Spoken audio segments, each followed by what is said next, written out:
함께 보실 하나님의 말씀은 구약성경 미가 1장입니다. 어제까지 요나의 말씀을 다 읽었고요. 오늘 미가서를 읽어 나가게 됩니다. 오늘 미가서 1장은 16절까지 그리 길지 않으므로 처음부터 끝까지 말씀을 함께 봉독하겠습니다. 미가 1장 1절부터 16절까지 말씀, 구약성경 1291면 전후를 보시면 되겠습니다. 1절부터 함께 봉독합니다. 유다의 왕들 요담과 아하스와 히스기야 시대 모레셋 사람 미가에게 임한 여호와의 말씀 곧 사마리아와 예루살렘에 관한 묵시라. 백성들아 너희는 다 들을지어다. 땅과 거기에 있는 모든 것들아 자세히 들을지어다.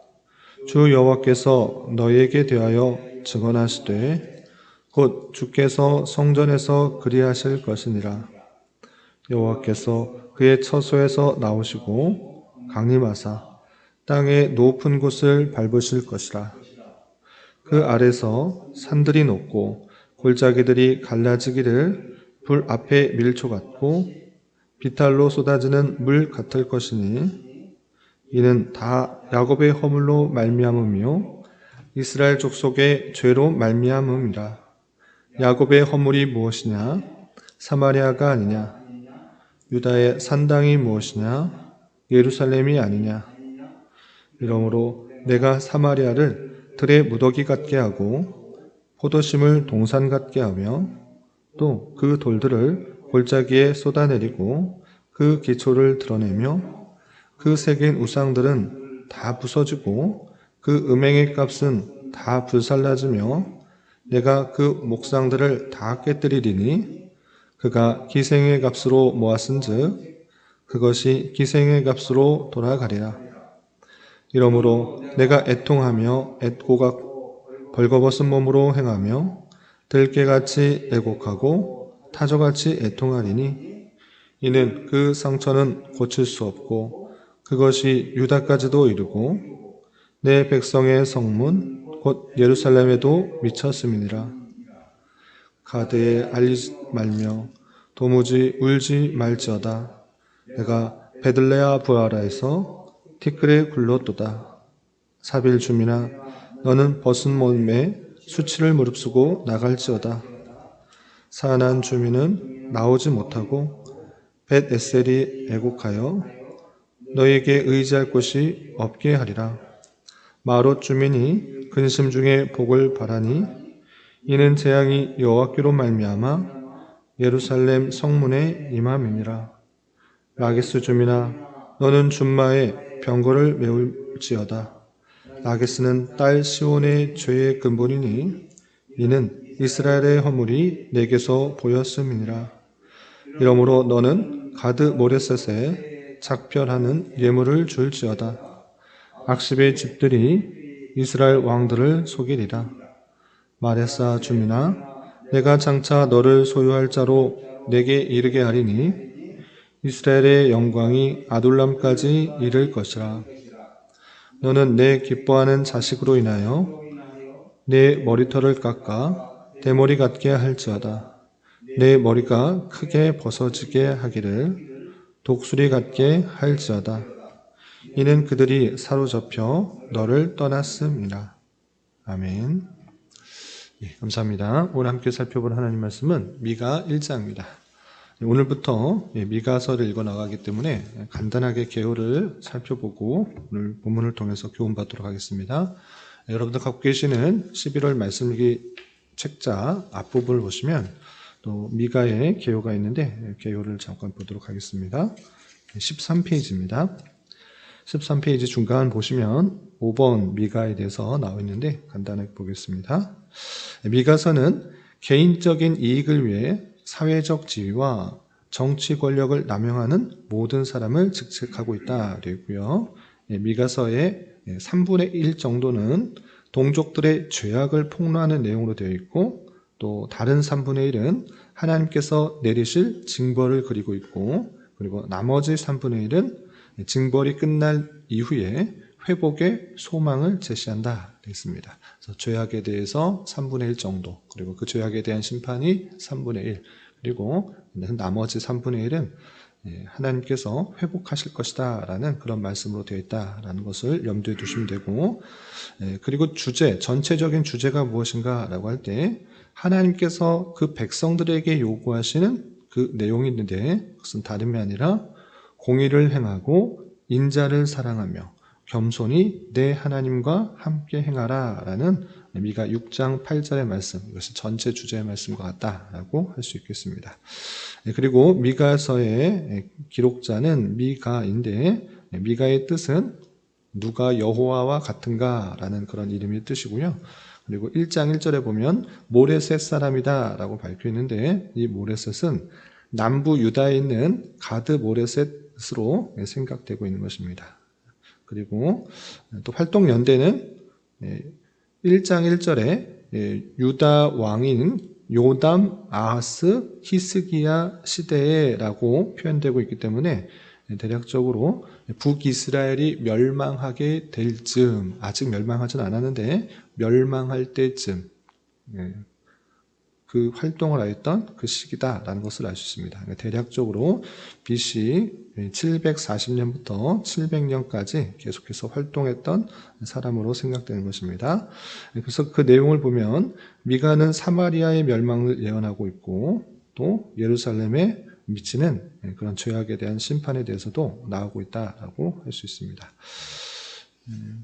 나머지 주제와 문학 구조는 그냥 참조해 보시고, 뒤에 14페이지에도 내용적 구분이 되어 있는데, 심판의 내연, 회복의 예언, 또 회개의 촉구의 내용들이 있다라는 것들을 눈으로 살펴보시고 또 미가서를 읽어 나가시면 되겠습니다.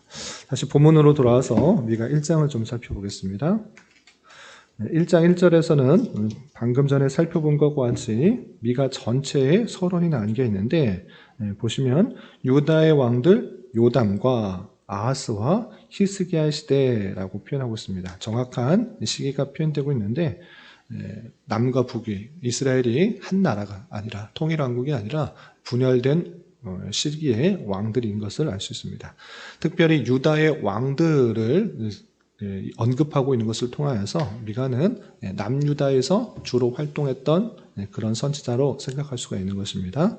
그럼에도 불구하고 내용을 보시면 미가에게 임한 여호와의 말씀이라고 하는데, 그 내용은 곧 사마리아와 예루살렘에 관한 묵시라라고 하면서 북이스라엘의 수도인 사마리아와 남유다의 수도인 예루살렘에 관한 묵시, 북이스라엘의 죄악과 남유다의 죄악들을 함께 말하면서 하나님의 심판들을 그리고 있다는 것을 염두에 두고 있는 것입니다. 염두에 둘 수가 있는 것입니다.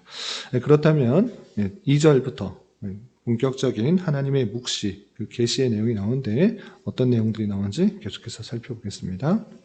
2절, 백성들아 너희는 다 들을지어다. 땅과 거기에 있는 모든 것들아 자세히 들을지어다 라고 하면서 모든 백성들이 반드시 들어야 할 내용들을 지금 미가 선지자가 말하고 있는데, 그 어떤 내용인가 보시면, 주 여호와께서 너희에게 대하여 증언하시되 곧 주께서 성전에서 그리하실 것이니라 라고 하면서 성전에서 너희들에 대해서 증언하신다 라고 하는 것을 통하여서 이 성전이 하나님께서 임재하시는 곳이라는 것을 더욱더 드러내고 있는 것입니다. 그러면 어떤 것을 드러내시는가? 3절 4절 보시면 여호와께서 그의 처소에서 나오시고 강림하사 땅의 높은 곳을 밟으실 것이라. 그 아래서 산들이 높고 골짜기들이 갈라지기를 불 앞에 밀초 같고 비탈로 쏟아지는 물 같을 것이니 라고 하면서 성전에 갇혀 있는 것이 아니라 그 성전에서 나와서 이제 모든 것들을 하나님의 뜻 가운데 드러내실 것인데, 그 높은 곳에 계심으로 말미암아 이 땅에 있는 산들과 골짜기들이 다 물같이 녹을 것이다 라고 하면서 하나님의 그 존귀와 영광이 드러나게 될 때 그 죄악된 것은 다 무너지게 될 것을 선언하고 있는 것입니다. 그리고 5절 보시면 이렇게 물같이 녹고 물같이 되고 또 밀초같이 녹게 되는 그 이유가 무엇인가 5절에 이렇게 그려지고 있습니다. 5절 보시면 이는 다 야곱의 허물로 말미암으며 이스라엘 족속의 죄로 임이라라고 하면서 야곱이 곧 이스라엘인데 다른 것을 말하는 것이 아니라 똑같이 이스라엘 백성들의 허물과 죄로 말미암아 하나님께서 성전에서 나와서 높은 곳에 밟으셔서 이 모든 것들을 하나님의 공의 가운데 심판하실 것을 말하고 있는 것입니다. 그리고 5절 하반절을 보면 야곱의 허물이 무엇이냐? 사마리아가 아니냐? 유다의 산당이 무엇이냐? 예루살렘이 아니냐라고 하면서 야곱의 허물은 사마리아고 유다의 산당, 유다의 죄는 예루살렘이다라고 표현하면서 북이스라엘의 수도인 사마리아, 그 사마리아에 죄가 있기 때문에 하나님께서 심판하시는 것이고, 마찬가지로 유다의 죄가 예루살렘에 있는 죄로 말미암아 심판하신다라고 표현하고 있는 것입니다. 특별히 6절부터 7절까지는 사마리아에 있는 죄, 그 허물이 무엇인가 이렇게 밝히고 있습니다. 6절부터 7절 계속 보시면, 이러므로 내가 사마리아를 들의 무더기 같게 하고 포도심을 동산 같게 하며 또 그 돌들을 골짜기에 쏟아내리고 그 기초를 드러내며 라고 하면서 사마리아를 심판하실 것인데, 왜 심판하시는가 그 내용을 잘 보시면 7절, 그 새긴 우상들은 다 부서지고 그 음행의 값은 다 불살라질 것이며 내가 그 목상들을 다 깨뜨리리니 라고 하면서 이 사마리아에 있는 우상들, 그로 말미암아 하나님의 심판이 임하였다라는 것을 알 수 있습니다. 하나님만을 온전히 섬겨야 될 그 백성임에도 불구하고 우상들이 가득하였기 때문에 그 우상 숭배로 말미암아 심판하겠다라고 말씀하시는 것입니다. 그런데 이 북이스라엘에, 특별히 사마리아에 있는 우상들을 심판하시는 것, 그것을 보면서도 이스라엘 남유다의 백성들은 똑같이 그렇게 우상 숭배하는 모습들이 여전히 남아있기 때문에 심판을 하시겠다라고 계속해서 이어지는 것입니다. 그래서 8절, 9절 보시면 북이스라엘뿐만 아니라 남유다에도 그런 모습들이 있기 때문에 하나님께서 심판을 이어간다라는 표현이 이어지고 있습니다. 그래서 8절, 9절 보시면, 이러므로 내가 애통하고 애곡하고 벌거벗은 몸으로 행하며 들깨같이 애곡하고 타조같이 애통하리니 라고 하면서 하나님의 백성이 하나님의 심판으로 말미암아 그렇게 사라지게 되고 또 없어지는 그 모습을 참으로 애통하고 있는데, 9절 보시면 이는 그 상처는 고칠 수가 없고 그것이 유다까지도 이르고 내 백성의 성문 곧 예루살렘에도 미쳤음이니라 라고 하면서 북이스라엘 심판받는 그 모습을 보면서도 남유다는 그 심판을 피해가는 것이 아니라 그 잘못들을 고치고 뉘우치는 것이 아니라 여전히 그 잘못들을 범함으로 말미암아 그 심판의 내용이 유다와 예루살렘까지 미치게 되므로 선지자 미가는 상당히 애통하며 또 안타까워하는 그 모습을 보게 된 것입니다. 이렇게 사마리아와 유다에 가득한 그 우상 숭배로 말미암아 하나님의 심판이 임할 것을 말한 이후에 10절부터 16절까지는 그 주변에 있는 여러 도시들 하나하나 찝어가면서 그 내용들로 말미암아 너희들이 더욱더 주의해야 된다라는 것들을 밝히고 있습니다. 예를 들어서 가드, 또 10절에 보면 베들레 아브라, 11절에 사빌, 사난, 벳엘셀, 12절에 마롯, 13절에 라기스, 14절에 가드 모레셋, 15절에 마레사 등등 여러 지역을 하나하나 집어가면서 이 심판이 임하게 될 것을 주의하여서 또 삼가 주의하여서 회개에 더욱더 힘쓰고자 촉구하고 있는 그 모습을 보게 되는 것입니다. 이 내용이 2장과 3장 계속해서 이어지는데 일정 말씀을 통해서 교훈받을 수 있는 것들을 다음과 같이 정리하겠습니다. 첫 번째로 하나님께서 사마리아와 예루살렘의 심판을 선언하시는 이유가 무엇이었는가를 잘 살펴봐야 될 것입니다. 하나님의 택하신 백성임에도 불구하고 그들이 하나님을 온전히 섬기는 것이 아니라 우상을 섬김으로 말미암아 그 심판을 받는 그 모습들을 보게 되는 것입니다. 우상 숭배는 무엇입니까? 하나님을 전적으로 믿고 의지하고 사랑하고 섬기는 것이 아니라 하나님도 섬기고 다른 것도 섬기고 사랑하고 또 예배하는 것입니다. 그것이 우상숭배다라고 표현하고 있는 것입니다. 왜 우상숭배를 하게 되는가? 그 마음을 정직하게 되돌아볼 때 하나님에 대한 참된 신뢰가 없고 내가 갖고 있는 다양한 욕심들, 그 탐욕들을 계속 이루어 나가려고 하고 있는 것입니다. 하나님께서 가장 선한 것을, 가장 필요한 것을 가장 적절할 때 우리에게 주실 것을 믿지 않고 내가 더 갖고 싶은 것, 이루고 싶은 것, 또 만지고 싶은 것, 그런 것들이 당장의 눈앞에 보이지 않자 하나님 외에 다른 것들을 더 의지하고 다른 것들을 더 섬기고 또 다른 것들을 더 신뢰하고 나가는 그 모습들인 것입니다. 이스라엘 백성들이 하나님께서 그 주시는 것들을 제때 자기 생각에 제때 주지 않자 이방 사람들이 섬기는 다양한 신들에게 절하고 예배하고 또 그렇게 하면 주신다 하니 비도 주시고 많은 농작물도 주시고 하니 그런 것도 함께 섬기는 그런 모습도 있었던 것입니다. 그런데 이 모습을 하나님께서 매우 싫어하시고 또 심판하신다라는 사실들을 우리는 다시 한번 기억해 봐야 될 것입니다. 그러므로 우리는 전능하신 하나님께서 그 택하신 백성들의 모든 필요를 아시고 가장 적절할 때에 가장 좋은 것으로 주실 줄 믿고 주신 것에 자족하며 감사와 찬송을 하나님께 돌리며 하나님을 온전히 신뢰하고 또 하나님을 온전히 사랑하며 하나님께서 원하시는 방법으로 예배하는 그 모습들이 있어야 될 것입니다. 그 모습들을 하나님께서 기뻐하시는 줄 알아 우리의 삶과 다른 것들을 신뢰하지 않고 오직 하나님만 섬기며 내 탐욕들을 절제하고 또 주신 것에 자족하며 살아갈 수 있는 우리가 되어야 될 것입니다. 이런 저와 여러분 되시기를 주님의 이름으로 부탁을 드립니다.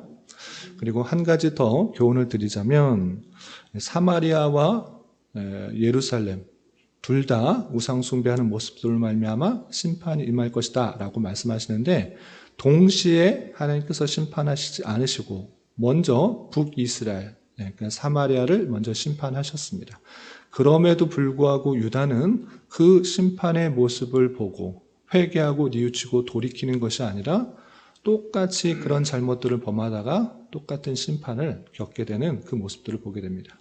그러므로 하나님께서 심판을 경고하시고 또 수많은 선지자를 통해서 그 죄악들을 지적하시는 그 모습은 그 이유가 무엇인가를 잘 살펴야 되는데 그것은 하나님께서 그 백성들이 다시 뉘우쳐 돌이켜 회개하기를 바라시는 그 마음을 우리는 잘 읽어드려야 될 것입니다.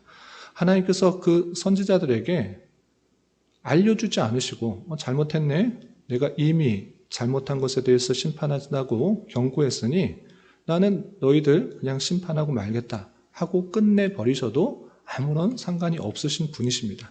그럼에도 불구하고 하나님께서는 많은 선지자를 통하여서 그 백성들을 지적하고 또 행동 예언을 통하여서 또 애가를 통하여서 그 백성들이 얼마나 잘못한 것을 지적하고 계시다는 사실들을 우리는 잊지 말아야 할 것입니다.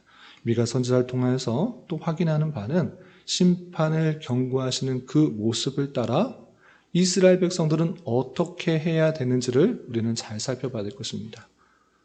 그 심판의 예언이 있을 때 회개하고 뉘우쳐 돌이켜 하나님의 말씀을 따르면 되는 것입니다. 그러나 그 백성들이 잠깐은 따르고 또 모습은 변하는지 모르지만 끝까지 지키지 않음으로 말미암아 심판을 받게 된 것입니다. 그러므로 우리는 이미 주어진 하나님의 말씀, 그 말씀에 비추어서 내가 잘못된 길로 가고 있지 않은지, 죄악된 길로 가고 있지 않은지를 늘 살펴 내 자신의 잘못들이 발견되었을 때, 내 죄악들이 발견되었을 때 돌이키면 되는 것입니다. 이런 말씀에 따라 우리가 늘 하나님의 말씀을 가까이 하고 잘못된 길을 가게 될 때 돌이켜 회개하여서 주님의 말씀대로 그 주님께서 원하시는 정로로 가면 되는 줄 알아 우리는 말씀에 늘 비추어 회개하며 뉘우치며 주님의 말씀에 민감하게 반응하며 주님께서 원하시는 삶을 살아야 될 것입니다. 이런 교훈에 따라 오늘 하루 남은 한 평생 힘있게 살아갈 수 있는 저와 여러분이 되시기를 주님의 이름으로 부탁을 드립니다. 기도하겠습니다. 하나님 아버지 감사합니다. 오늘 말씀을 통하여 사마리아와 유대에 임할 심판의 말씀을 살펴보았습니다. 이런 말씀을 대하는 자로서 하나님 외에 다른 것을 더욱 신뢰하고 의지하며 더 사랑하는 것을 없는지 되돌아보게 하시고 오직 주님만을 나의 구원자요 왕이요 참된 하나님으로 믿고 섬기는 자 되게 하여 주옵시고 그분께서 나의 모든 것을 아시고 가장 적절한 때에 가장 필요한 것으로 채워주심을 믿고 살아가게 하여 주옵시며 말씀을 통해 우리의 허물과 죄를 지적하실 때에 참으로 주님 앞에 회개하여 주님께서 원하시는 삶을 살아가기에 힘쓰는 자 되게 하여 주시옵소서.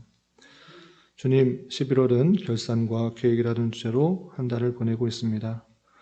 한 해를 정직하게 되돌아보며 내년에 여러 가지 일들을 잘 보완하고 계획하게 하여 주시고 주님의 교회를 더욱더 든든히 잘 세워나갈 수 있도록 은혜를 더하여 주시옵소서. 주님, 교회 내 육체의 질병과 연약함으로 병원에 치료를 받는 여러 성도들과 그 가족들이 있사오니 주님 붙들어주셔서 건강하게 잘 회복될 수 있도록 은혜를 더하여 주옵시며 가족의 전도와 신앙을 위해 직장과 사업장의 문제로 주님께 간절히 기도하는 여러 지체들이 있사오니 주님께서 그 모든 사항과 여건, 마음과 생각을 주장하여 주셔서 우리의 기대와 소망보다 훨씬 더 풍성한 것들로 채워주는 하나님을 깊이 경험할 수 있는 기회 되도록 인도하여 주시옵소서. 이 시간 각자 간절하게 간구하는 기도 제목 주님께서 들으시고 가장 선한 것들로 응답하여 주시옵소서. 예수님의 이름으로 기도 올리옵나이다. 아멘.